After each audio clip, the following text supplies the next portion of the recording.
Okay, in this let's take a moment. I want to take another look at one more cross-section. And I want to look at this one because this is the one that is directly on your worksheet. And remember, you have homework exercises that you can find in each chapter through chapters 1 through 7.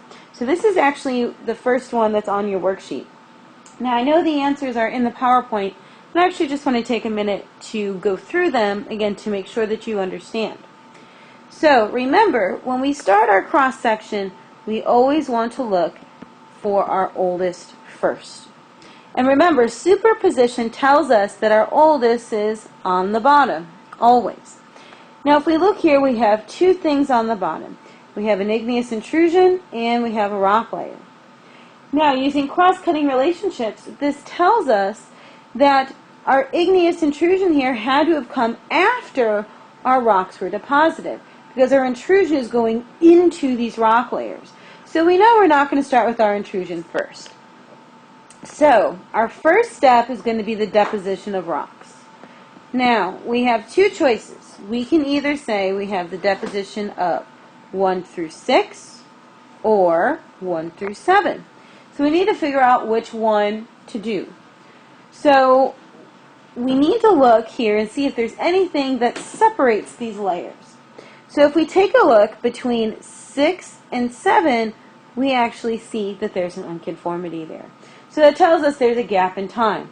So we cannot include number 7 on this deposition. So our first step is the deposition of 1 through 6.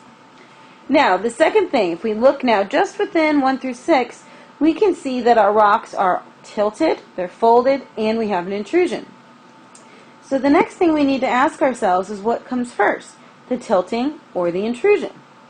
So what we need to look for is to see, does our intrusion cut through rocks that are already folded, or is the intrusion folded like the rocks? If you notice, you see that the intrusion is a little wonky, but it more or less goes upwards, straight up. So this tells us that our rocks were folded before the intrusion. So our next step is going to be the folding of our rocks 1 through 6. Then after that we can have the intrusion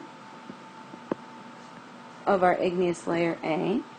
Now again, remember, we just keep working up. So as we work up, we see our next thing here is our unconformity. Now you'll notice on the PowerPoint I specifically give you the name of the unconformity. We're going to cover that in a couple of chapters. So for right now in your homework, I would just like you to write unconformity. You'll be able to go back and clarify those. You can change that later on. And then of course our last step is what's on top. So we have the deposition of 7. So you're going to have 5 more of these to do. So be sure that you go through them on the worksheet and make sure that you understand how each layer got there and use those principles. They're going to be very important.